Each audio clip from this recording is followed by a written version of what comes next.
All right. Thanks for all of you all being here. Very excited about the start of the new season. It's always a great time when the players come in the building for the first time, and it's been awesome with them so far. Obviously, the players that are coming back from last season and also the new additions. There's a lot of great energy. There's been a lot of good football dialogue. We're all optimistic and excited about the possibilities for this next season, and so it's been they're a great crew, and we're excited for the work ahead of us. We know that there's a lot of ground to cover, but that's also the exciting part about what we do. And so, with that, I will take some questions. Thanks, Coach. And the floor is open if anyone wants to start us off. I can start. Hey, welcome back. Mike K from the Charlotte Observer. Yeah, Uh, what went into, obviously, the coaching staff switches up. You had your interviews for head coaching jobs. What went into the decision to have you return? And also, everybody on your staff also returned. How beneficial is that to the future of this program? yeah. No, it's obviously there's a lot that goes on at that time of the year. I'm very grateful and thankful for the opportunities that I got to interview for these head coaching jobs, and I don't take those lightly. And I know that those are things that are a blessing.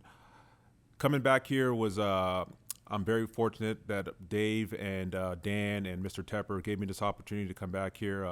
Again, like these positions are so highly coveted, and it's an honor to be a NFL defensive coordinator, especially here, being in this community. My family loves living here. We're really finally settled in and enjoying it. The organization has been fantastic. The players here, I really, really, really love the players that we have here, and just working with them on a daily basis. And so, from that standpoint, a lot of that decision was very easy. Our staff being back is such a huge blessing. I don't think in my entire NFL career have I ever been on a staff at whatever role I had where the entire staff came back, and so like that really never happens. And from that standpoint, it's a huge, huge blessing. I think that gives us a big step forward, and understanding how, like, because I think one thing that always gets overlooked is like we always talk about how teams have to come together and how the players have to come together, and there's really no different for the coaching staff. And so already having our rhythm, already having our flow, it's such a huge advantage for us. And so this year is off to a great start. And then if I could follow up, you bring in Jordan Fuller, you've got Ashawn Robinson, Josie Jewell. How much does having those guys, Nick Scott, guys that have a background with you and the staff, kind of not miss a beat when you go into the offseason program and OTAs and training camp? Yeah, no, that's a big part of it. The first part is that those guys are all very, very good football players. So that's the first and foremost. They're smart, they're tough, they're instinctive, they play hard, they're great teammates, and so from that standpoint, they uplift your team. And the defense is going to be a little bit different than how we played it in Denver, how we played it at the LA Rams, and so from that standpoint, there's always going to be a little bit of an adjustment. But having those guys on our team right now is such a huge step forward for us. All right, let's go to Dave Newton. Hey, Coach David Newton, ESPN. Glad to have you back here. Good to see you, Dave. Yeah, you too. I just wanted to ask. I mean, a lot of talk about getting Clowney, how key that was because you lost Brian Burns. First of all, what were your thoughts on seeing Brian traded, and how did that impact the importance of what y'all did with adding Clowney and Warner and the other pieces? Yeah, it's had a great experience with Brian. Brian is first and foremost a great guy. He's fun to be with. He's a great player, talented player, and we had a good year with him. And but that's the nature of what we do. I have full trust in Dan and Dave to make those decisions that are going to be in the best interest of our team. And that's the nature of the beast. The team is never going to be the same from one year to the next. And so this is where we are now, and I'm so excited about JD's as he goes by. Obviously, we all know his track record, but the play style is what I'm really excited about. The guy just plays hard. He's physical. He's tough. He plays the way we want to play. I know there's a lot of comfort for him being closer to home near his family, and he's been great these first couple of days going through the offseason program. love having his energy in the building and talking to him in the meeting rooms and the insight and feedback that he gives to the younger players. So we're off to a great start, and we're really excited about what he's going to bring for our team. Is it fair to say that maybe you have more pieces now than, Brian aside, more pieces now than you had last year to do what you want to do? I don't know if this is the time to gauge that, but the one thing I will say is that I'm really, really, really excited about the group of guys that we have right now. It's like these first 4 days have just been really exciting, and we know that we got a lot of good football players, talented football players, but also just the football dialogue. I feel like the football dialogue that we have right now is at such a high level from all the different position rooms when we get together collectively, and so it's exciting. And as for me, with Derrick getting the big extension, what was the message that sent to you and you think to the rest of the team by getting Derrick Brown extended and making him a focal point of what you want to be?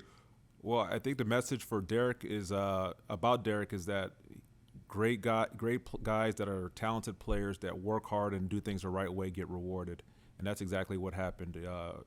When I think about going back to this time last year when we first got with Derrick, the development that he's had as a player, as a person, it's really interesting. Today I was in the defensive line meeting room with Coach Wash and the D lineman, and Derrick is in there, and Wash will ask him a question about a technique, and Derrick is in there coaching it up, and it's just amazing to see the growth that this young man has had. Obviously, the tape and the film and the production speaks for itself. But really, really happy for him, and he's obviously earned that extension. Appreciate it. Thanks a lot. Thank you, David. All right, let's go to Darren Gant. EJ, is there a particular area after all these changes, and the changes have been pretty substantial, where you think you guys are almost better equipped this year compared to last year? Well, I wouldn't say better equipped, but I feel so much better about our starting point compared to last year, just with the experience and knowledge and foundation of the system. Every player that we have has been in. Most of the players that we've had have been in some version of our system with the same dialogue and language and communication skills. And so, from that standpoint, we are a lot further ahead than we were this time last year. Specifically with Ejiro, I mean, how much of a difference does somebody that size make toward the run defense? Big difference. Big difference. When you think about Ejiro and Derrick and Shy, it doesn't get any bigger than that in terms of having a big front, guys that are physical, that could play the run game, guys that are very, very intelligent, understanding angles and blocking schemes and things of that nature. And so, we are excited about where our run defense could go this year. All right, let's go to Joe Person. Hey, Ejiro, thanks for doing this. How you doing, Joe? I'm good, thank you. Wanted to ask you about the cornerback room. Obviously, you lose Dante, you sign Dane. Do you envision Dane as a starter, or do you think that's a position you guys may address in the draft or late free agency? Well, Dane started quite a few games for Buffalo last year. I've had a lot of love for Dane coming out of college. It's funny because when I first called him at the start of the free agency process, he's had my number saved from when we had spoken from him coming out of college, and so when we did an interview, and this guy is an instinctive player. He's tough. He's productive. He's done it. He's done it really his whole life. Played at a high level and overcome what others have always thought of him, and so I'm excited about what he's going to bring to our defense, and he's going to be a big part of what we do. When Clowney was on here a couple weeks ago, he was sort of lobbying for Stephon Gilmore. Of course, they have a history. Wondering your thoughts on Gilmore. Huge fan. I've always been a huge fan of Stephon. Great player over his career. His track record speaks for itself. But I can only speak to the guys that are on our team right now. But I am a huge fan of his. Thank you. All right, let's go to Cassidy Hill, followed by Mike Kay. Hey, EJ, how's it going? Good. How you doing, Cassidy? Good. Bring in Josie Jewell during free agency. When you look back at just his career, best season he's had was when you were his defensive coordinator in Denver. What kind of just production and does he bring to that linebacker room? Well, Josie is an instinctive player. He's tough. He's physical. He can tackle. He would attest, and I've seen it firsthand, the job Coach Hansen has done with him. And so I'm glad that those two get to reunite and be in the same room together. But we're excited about seeing what Josie, along with Shaquille, are going to do working and playing together. We're talking about two high-level communicators, two smart players, two guys that are great leaders, could run the huddle. And so, like, it's, you're always trying to have just one of those guys on your roster, and we have two. So that's really, really exciting for us. EJ, just back again. I guess my question at safety is, obviously Vaughn's not here anymore, but Xavier Woods is. How much does X kind of bring that room together? I know you've already talked about how great of a communicator he is, but when you've got all these moving parts at corner and safety coming in, how much do you have to rely on him throughout this offseason program and beyond?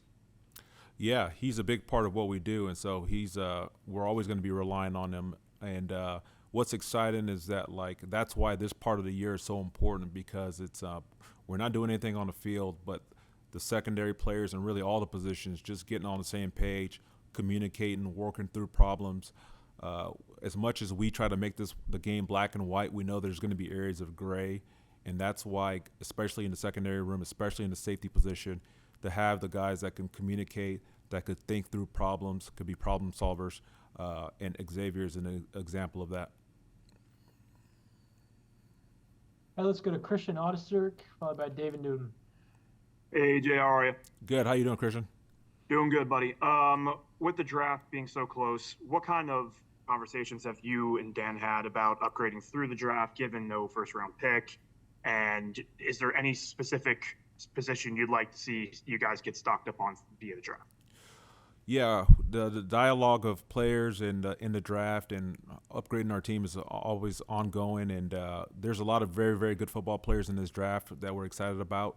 I can't say any one position. You look at all the positions, there's good players there, and we're excited about the potential of upgrading our roster, but we're also very excited about where our roster is right now.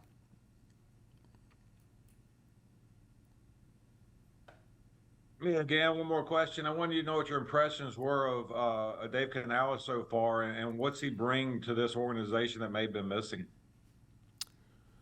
Well, I'm excited about having Dave here. He's first of all a good man. We've had nothing but great communication since he first got hired, and I love his energy. There's a good energy in the building right now, and that's a big part. He's a big part of that, obviously, and I'm excited about what we're going to do together.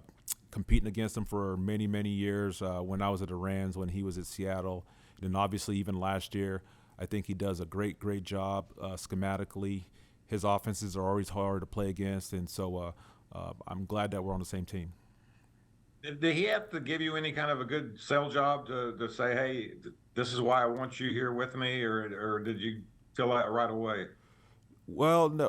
When he first got hired, we had great dialogue about just the vision of the team, and once we kind of just got together and had shared thoughts and talked through some things, it felt like the right fit.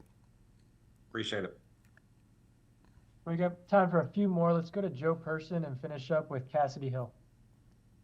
Ejiro, going through what you did the last two seasons in Denver and then Charlotte with interim coaches and so forth, how do you think that's helped form you, I guess, as a person, or how's it impacted you as a person and a coach? Well, honestly, Joe, like the last 2 years have presented things in my career that I have never seen before or have never experienced. But like just like any other time in your career, whether as a player or a coach, it's like everything's a learning example, and you just use all of those learning examples as a good catalog for growth and self-improvement, and that's just the way I viewed it. And so, like any other experience, you just try to learn from things and try to be better, and I'm always striving to do that. Wanted to ask you too about losing Frankie in free agency. You were talking about energy with Canales a second ago. How do you replace Frankie's energy? Is there a guy you think that maybe was kind of like deferring to Frankie, if you will, that you're looking forward to see stepping up?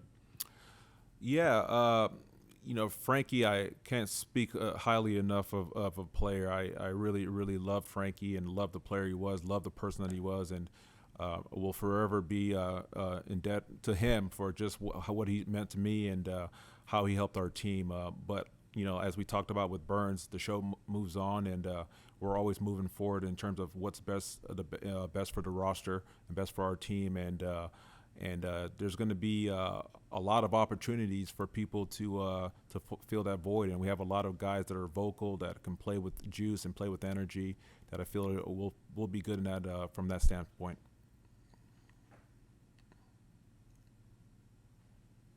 Oh, my turn. Sorry. Looking at Jordan Fuller, I mean, he went from 6th rounder to a starter his rookie season just right away. I know you were his position coach that year. What was it, from what you can remember, that sort of stood out and ushered him into that starting role? And how much of just your history with him was why he is here now?